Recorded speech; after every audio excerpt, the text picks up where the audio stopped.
Richard Smith, thank you so much for coming and welcome to the Inspire Foundation. Thanks, Matty. Pleasure to be here as always. What do you mean when we talk about high performance? It's really about people maximising their own personal performance in whatever they're doing, whether it's a coach, whether it's an athlete, whether it's a sports scientist.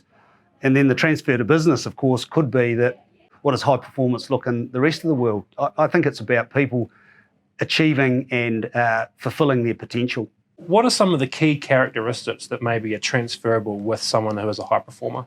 The people I've worked with invariably developed a high level of self-awareness. And some started with a low level of self-awareness, but it's something that can be learned, and they opened themselves up and understood themselves better. And that then allowed them to become learners. And they are prepared to then implement and have a go because, not everyone wins. It's okay to have a go at something and not get it right the first time. Those traits are all transferable, I guess, regardless of your pursuit or endeavour. Yeah, and it's also managing the times when it is tough and what coping strategies you have, because life is a roller coaster. What do you mean by self-awareness? The concept of self-awareness is accurate self-perception. Who I am and how I view myself is actually pretty close to what the world sees. It's around how I manage my behaviours. It's the impact I have on other people. In your experience, what are some of the key things that can prevent someone who maybe does have some, innate natural ability from, achieving at that top level?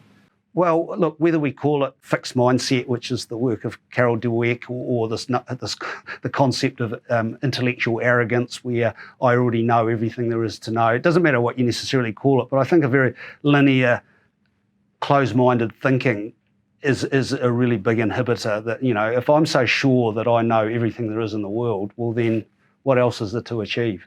What makes a great coach? They've got to a point where they know themselves and they're comfortable.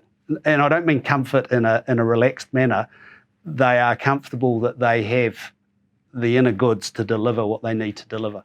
They understand the importance of building really good relationships. What are some of the, some couple of tricks or tips that we could help implement from that end? We like to think we have balanced lives, but there are imbalances. And sometimes one leg gets a bit shorter than the other and we start to slide off. So then what strategies do we have? If parents are flexible and realise that, progress is not linear, it's a bit messy, that eases their burden as a parent, but also the young person, it just gives them that flexibility. Hey, look, Richard, we're very appreciative of your time, of your expertise. We're grateful to have you a part of the Inspire Foundation, and thanks for your time. Thanks, Matty. It's a pleasure as always, absolutely.